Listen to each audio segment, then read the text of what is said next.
Hello everyone. So today let us discuss another molecule on the basis of valence bond theory.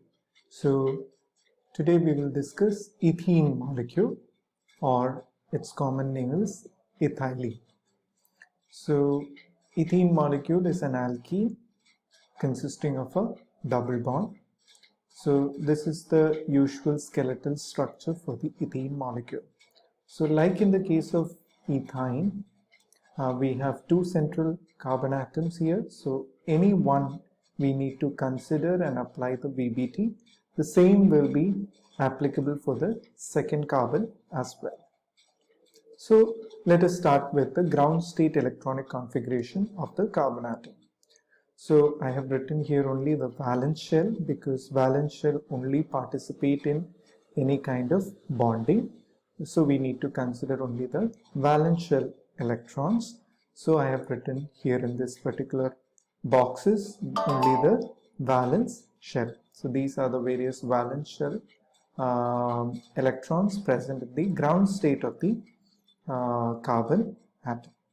Now, if we look at the skeletal structure, we find that this carbon is bonded to three atoms, two hydrogen and one carbon atom.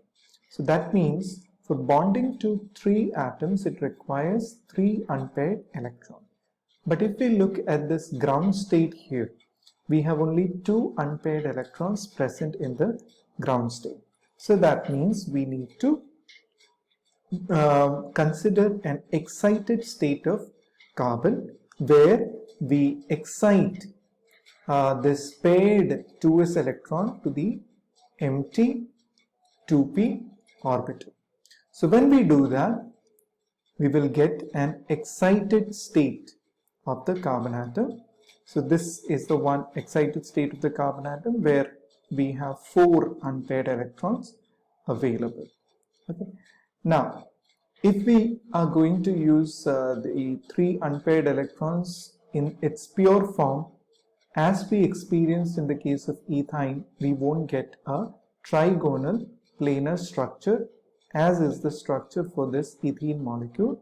We know because if we draw the Lewis structure and we calculate the electron domain around each carbon, we find that the structure around each carbon or the shape around each carbon is trigonal planar.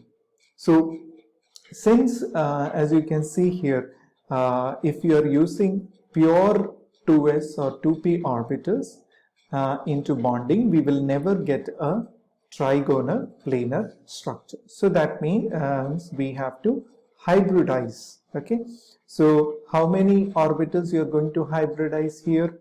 Because we require three bond formation or three unpaired electrons, we have to use 1s and 2p orbitals, because only then we will have three unpaired electrons available to us. So if we hybridize 1s and 2p orbitals, so that is what is shown here, we will get a hybridized state which is called as sp2 hybridized. So each of the hybrid orbital, so there would be three hybrid orbitals coming because we have three atomic orbitals combining, so it will give rise to three hybrid orbitals. So each of these hybrid orbital is carrying single electron. Apart from that, the unhybridized pure p orbital will be remaining back. So if we look at the atomic orbitals, so this is your s orbital, these are the two pure p orbital.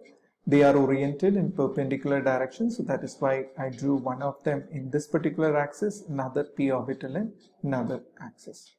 So when these three atomic orbital mix up, it generates a set of three hybrid orbitals. So as we drew in the case of the ethine molecule, here again the hybrid orbitals consist of a smaller lobe and a bigger lobe. Okay. Now these three hybrid orbitals, when we try to arrange them or connect them at the center, okay, we find that they will be oriented at the vertices of in a trigonal planar fashion. Okay, because in that particular fashion they would be as far as away from each other.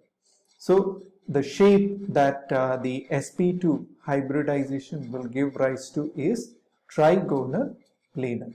Okay, so when it was sp hybrid, the shape was linear. Now when the hybridization is sp2, it is trigonal planar. Okay, so each of the carbon atom is having three sets of hybrid orbital, which is sp2 hybrid orbital, and each of these hybrid orbital is containing single electron. So let me draw the single electron something like this on the each of the hybrid orbital. Now this particular hybrid orbital and this particular hybrid orbital both is having the unpaired electrons, so they will, when they form a bond or when they overlap, it gives rise to pairing up of the electron. Now here in the ethene molecule, if you remember, I'll draw the structure again. The ethene molecule is something like this. So if you look at the structure here, apart from carbon, we have it bonded to hydrogen. So hydrogen, it will bond through what you call it as the s orbital. So hydrogen's s orbital will be overlapping here. So s orbital will be containing another set of electrons. So that will pair up with this electron. So a bond is formed. So this overlap and the pairing lead to the formation of a covalent bond that between carbon and hydrogen. Similarly, you have the rest of the hydrogen here. Okay, hydrogen here overlapping, hydrogen here overlapping. Okay, now pairing will happen in each case, and each of this pairing and the overlap lead to the formation of a covalent bond. So these are the hydrogens that are attached, and these are the carbon bond. So the shape across each carbon atom is trigonal planar shape. Now as we know from the structure that it has a multiple bond, that means a pi bond. Okay, one single pi bond. So that pi bond will be coming as a result of this pure p orbital. Now this orientation of this p orbital would be perpendicular to the plane of the trigonal. So if this trigonal planar is we are considering as the plane of this writing board, then the p orbital will be directed in a way that is perpendicular to this equilateral triangle. So at each carbon atom you will have a p orbital. So I'll draw something like this just to show that this is perpendicular to the plane of the C bond.